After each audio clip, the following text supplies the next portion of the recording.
He's all yours, Mike. Never mind the ball, John. You'd better let him do it, Daniels. There aren't going to be any women witnessing the execution. Just a bunch of vultures watching me die for a killing I didn't do. Daniels. You've only got a few hours left. Why don't you spend them with the chaplain? Let Dr. Raymond's wife spend them with him. I was with her at the time of the killing, and she knows it. She's a respectable woman. Are you kidding? Respectable? She lied. She's letting me die to protect her precious reputation.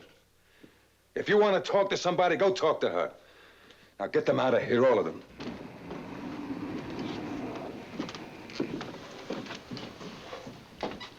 Don't I get a last request? Yes. You've a right to anything reasonable. Is there anything you want? I want a typewriter and some paper. I want to write a letter. And I'll need a special messenger to deliver it.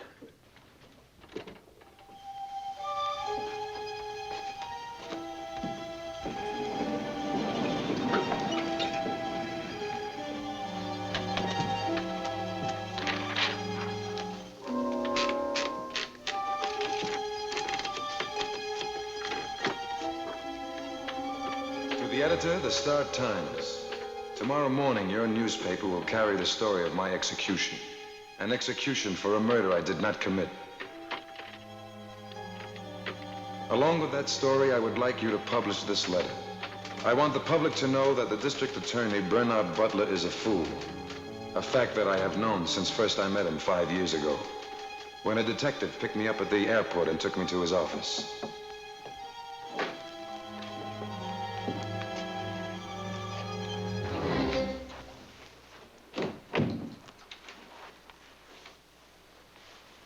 What's the idea of this? What's the rouse?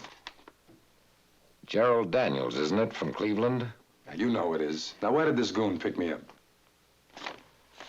Because I wanted to talk to you.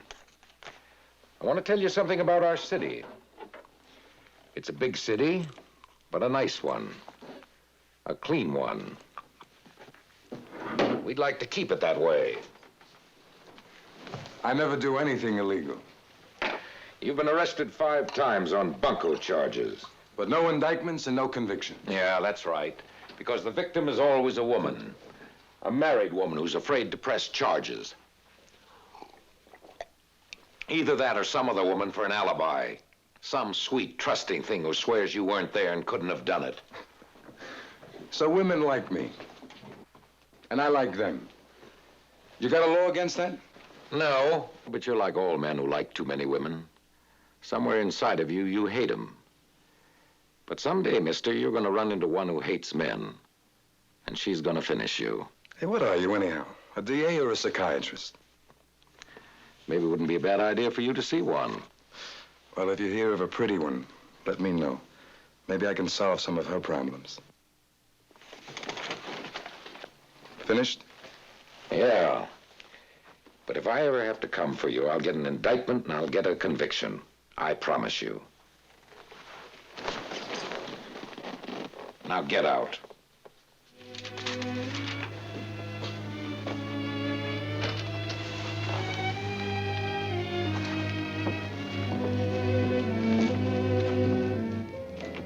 And that was my first meeting with the man whose ambition it is to be governor of this state.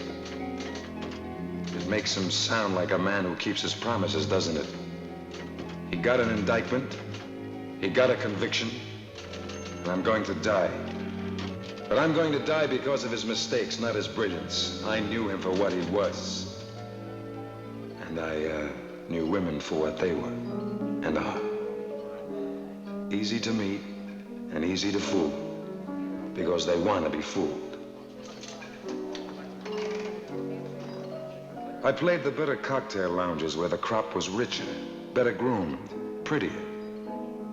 Some were single, some were married. Some of them were shy and others were bold. But they were all sisters under the skin. First they think romance is free. Later they're willing to pay. Of course, you never ask for help. You don't have to.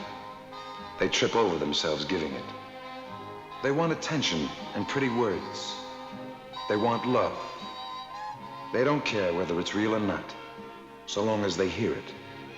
And the drinks help to drown their doubts.